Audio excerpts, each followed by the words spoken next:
Have you ever thought why the Japanese Ho-103 machine guns, found on many Imperial Army planes, have such an atypical name?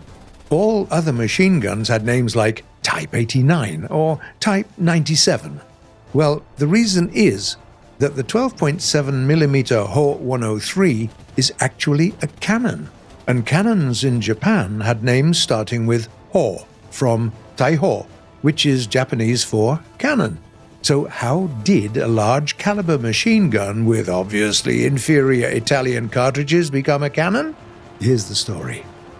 Back when Japan was designing a fighter to replace the Ki-27, the Imperial Air Force officers had an argument. One side pushed for preserving top maneuverability, even if it meant sacrificing everything else, including firepower.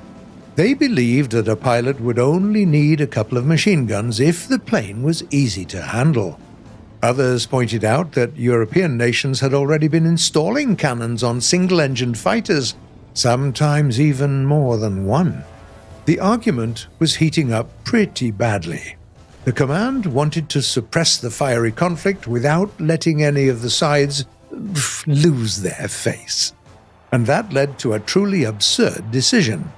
An official order decreed that the large caliber guns of the new Ki-43 fighter were to be called cannons.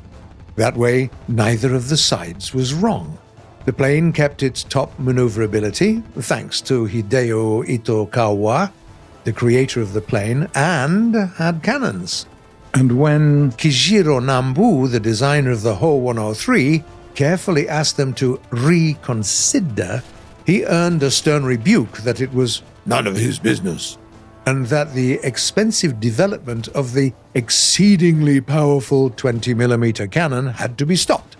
They argued that Japan already had one, the Ho-3, which was basically a remodeled Imperial Army anti-tank rifle.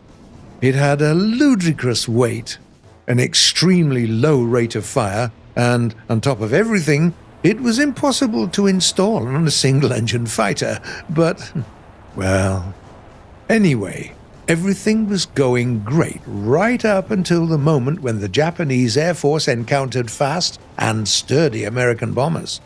Even the newest Ki-44 and Ki-61, with 4 cannons, needed way more firepower against them.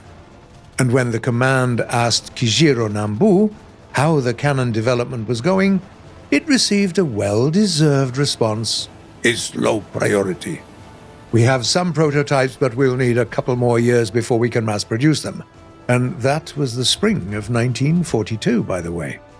Japan did have some amazing 20mm cannons on their Naval Zero planes. However, it was impossible to install them behind the propeller because an open bolt is incompatible with synchronizers. Moreover, borrowing naval weapons meant losing their face for the Imperial Army. The situation was so hopeless that they had to look to Italy and Germany for help. And by autumn 1942, they hatched a truly crazy plan, shipping 800 German MG-151-20s to Japan, basically across the whole world that was actively fighting them. Japan couldn't even copy the MG-151 or launch a local production of its ammo, especially the famous Minengeschoss. Just think of it. They wanted to ship only 800 guns for the Pacific Front. That was literally a drop in the ocean. By 1944, their own Ho-5 cannons finally entered service, but it was too late. The few Ki-61 and Ki-84 planes that got them had little success in slowing down the Allied forces. That's the end of the story, but we'd like to add one curious fact. The MG part of the MG-151 name is short for Maschinengewehr, or machine gun in English. The Germans wanted to hide the fact that they were making aircraft cannons and thus called them machine guns, while Japan ordered the Ho-103 machine gun a cannon. Ironic, isn't it?